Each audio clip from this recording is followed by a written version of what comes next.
ငန်းသေးကြီးရောက်အောင်အစီတွေကိုတရုတ်လူမျိုးတွေကအခုလိုရက်ဆက်စွာလုပ်နေကြတယ်။ငန်းသေးကြီးကတော့လူတွေအတွက်ကျမ်းမာရေးညွှန်ညွတ်တယ်ဆိုပြီးတော့စားသုံးကြပါရီ။ဒါပေမဲ့ငန်းသေးကြီးရဖို့အတွက်ကတော့ငွေကုန်ကြေးကျအရမ်းများတယ်လို့ကျန်ငါးပွင့်ဆိုင်တွေအစင်းမြင့်ဟိုတယ်တွေမှာပဲဒီဟင်းလျာကိုရရှိနိုင်ကြတာဖြစ်ပါရီ။ဒီငန်းသေးကြီးကလူတွေစားသုံးလာတာနဲ့အမျှငန်းမွေးမြူရေးစကန်တွေကအခုချိန်မှာပေါ်ပေါက်လာခဲ့ကစီးပွားရေးလုပ်ငန်းတွေဖြစ်လောက်ကင်လာနေကြပြီပဲဖြစ်ပါရီ။ဒီငန်းတွေရလာဖို့အတွက်ကိုလည်းစက်ရုံတွေကဒီငန်းတွေကိုအစီပြည့်ဖြစ်အောင်အခုဗီဒီယိုထဲမှာလို့ပါဇက်သေးကိုအစားရီအတင်းအဓမ္မထိုးကျွေးရတာဖြစ်ပြီးအတော်လေးကိုရက်ဆက်ကြတယ်လို့ဆိုရမှာဖြစ်ပါတယ်။ဒီနေ့ဗီဒီယိုလေးမှာတော့မွေးမြူချန်တွေကဒီငန်းတွေကိုဘယ်လိုပုံစံမျိုးနဲ့မွေးမြူနေကြတာလဲ။ဒီငန်းသက်ကြီးတွေကိုရဖို့အတွက်သူတို့တွေဘယ်လိုမျိုးထုတ်ယူနေကြပြီးရောင်းချနေကြလဲဆိုတာကိုသိရှိနိုင်ဖို့အတွက်ဗီဒီယိုလေးကိုအဆုံးထိတူတူကြည့်လိုက်ကြရအောင်ပါ။ငန်းသက်ကြီးတွေကဈေးကြီးပြီးတော့လူကုန်တန်းစားစရာတခုဖြစ်အခုနောက်ပိုင်းမှာတစားတစားနေရာယူလာခဲ့တာဖြစ်ပါတယ်။ဒါကြောင့်ပဲငန်းမွေးမြူရေးလုပ်ငန်းတွေလုပ်ကိုင်နိုင်ဖို့အတွက်ရဲ့စားသုံးသူတွေများလာတာနဲ့အမျှစက်ရုံတွေထားရှိကငန်းမွေးမြူရေးလုပ်ငန်းတွေက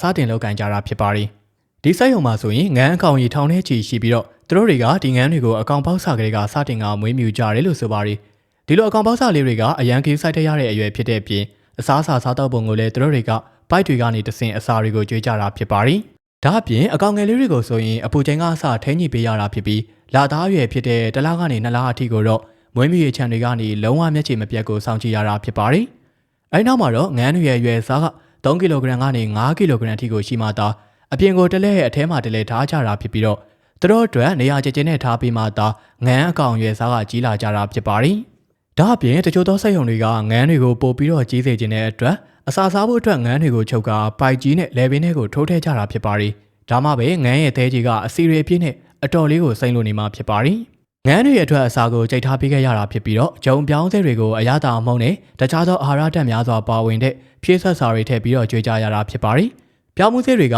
ငန်းတွေအတွက်အထူးသင့်လျော်တယ်လို့ငန်းတွေကလည်းစောင်းခေါ်ရတဲ့အချိန်တွေမျိုးမှာຫນွေထက်အစာကိုပိုများများစားတတ်ကြတာဖြစ်ပါတယ်။ဒါကြောင့်ပဲငန်းတွေကိုຫນွေရာသီမှာပိုက်တွေနဲ့အတင်းထိုးထည့်ကအစာကျွေးတာမျိုးတွေလည်းစက်ရုံတွေကလုံးလေးရှိကြတာဖြစ်ပါတယ်။အစီတွေများများစုလာတဲ့မြငန်းတွေရဲ့အသေးကလေးပို့ပြီးတော့ကြီးလာတယ်လို့ဆိုကြတာဖြစ်တာကြောင့်ငန်းတွေကိုနေ့စဉ်အစာ6ချိန်လောက်ကိုကျွေးကြရတာဖြစ်ပါတယ်။ဒါကြောင့်ငန်းတွေကိုသူတို့လိုချင်တဲ့အရွယ်ရောက်ဖို့အတွက်အချိန်ကာလအပြင်6လလောက်တော့ပေးရမှာဖြစ်ပါတယ်။ငန်းတွေကိုတတ်ဖို့အတွက်စက်ရုံတွေကဒီငန်းတွေကိုလေပင်ကိုဓာတ်နဲ့လီကတတ်ကြတာဖြစ်ပါတယ်။တချို့ကတော့ငန်းတွေကိုမျိုးပေါက်ဖို့အတွက်နဲ့စားဖို့အတွက်ဆိုပြီးတော့ခွဲထားကြတာပါ။ဒါတွေပြီးမှသာရောင်းချဖို့အတွက်ပြင်ဆင်ရတာဖြစ်ပြီးတချို့ကိုဆိုအေးကန်းထဲမှာပဲပေးကအသားတွေကိုပါကင်ပိတ်ထားကြကရောင်းချကြတာဖြစ်ပါတယ်။အဲဒီနောက်မှာတော့ဒီငန်းတွေရဲ့အသေးကိုထုတ်ပြီးသူတို့တွေကဘူးတွေနဲ့ထက်ကချက်ပြုတ်ကြရတာဖြစ်ပါတယ်။တချို့ 5 star စားသောက်ဆိုင်တွေကိုတော့ငန်းသေးကြီးတွေကိုမပုံမတိုးသွားအောင်အေးခံပြီးဒီအတိုင်းပို့ဆောင်ကြတာဖြစ်ပါတယ်။ငန်းတွေထဲမှာဈေးကြီးဆုံးဖြစ်တဲ့နေရာကလေအသားတွေထက်တဲကြီးတွေက10စားလောက်ပိုဈေးကြီးကြတာဖြစ်ပါတယ်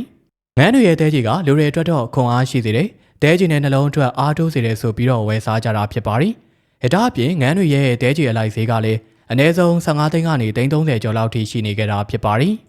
ဒါအပြင်အရသာကလည်းအဝင်မာတင်စိတ်နေမှာဖြစ်ပြီးတော့ 5 star ကအဆင့်မီစပုတ်မှုတွေရဲ့လက်ရာတွေကြောင့်ပဲဒီငန်းသေးကြီးတွေကရှားလေသွားမှကျင်းသေးပဲဖြစ်ပါတယ်။ဒါအပြင်တချို့ကလည်းဒီငန်းသေးကြီးတွေကိုပါကင်တွေနဲ့ထုတ်ကနိုင်ငံတကာကိုပို့ဆောင်ကြတာဖြစ်ပြီးအခုဆိုရင်ငန်းကနေရလာတဲ့သေးကြီးတွေကိုစားကြတဲ့လူသားတွေကတစ်နေ့ထက်တစ်နေ့ကိုများပြားလာနေတာကြောင့်စက်ရုံတွေကဝင်လာမစဲတဲတဲဖြစ်လို့နေခဲ့ကအမြန်များစွာကြန့်ရှိနေခဲ့ကြတာဖြစ်ပါတယ်။ဟုတ်ကဲ့ပါပရိသတ်ကြီးတို့အနေနဲ့ကရောစားလိုက်ရင်စိမ့်ပြီးလူခန္ဓာကိုယ်အတွက်အာဟာရဓာတ်များစွာပြီးတဲ့ငန်းသေးကြီးတွေကိုစားဖို့ကြရဲဆိုရင်ကောမန့်ထဲမှာရေးပေးခဲ့ကြပါဦးနော်။နောက်လာမယ့်စီစဉ်တွေမှာလည်းအခုလိုစိတ်ဝင်စားစရာကောင်းတဲ့အကြောင်းအရာတွေကိုထပ်မံတင်ဆက်ပေးသွားမှာဖြစ်တာကြောင့်ကျွန်တော်တို့ရဲ့ channel လေးကို like and subscribe လေးလုပ်ပေးသွားကြပါဦးနော်။အဆုံးထိအားပေးကြတဲ့အတွက်အားလုံးကိုကျေးဇူးထူးပဲတင်ရှိပါရခင်ဗျာ။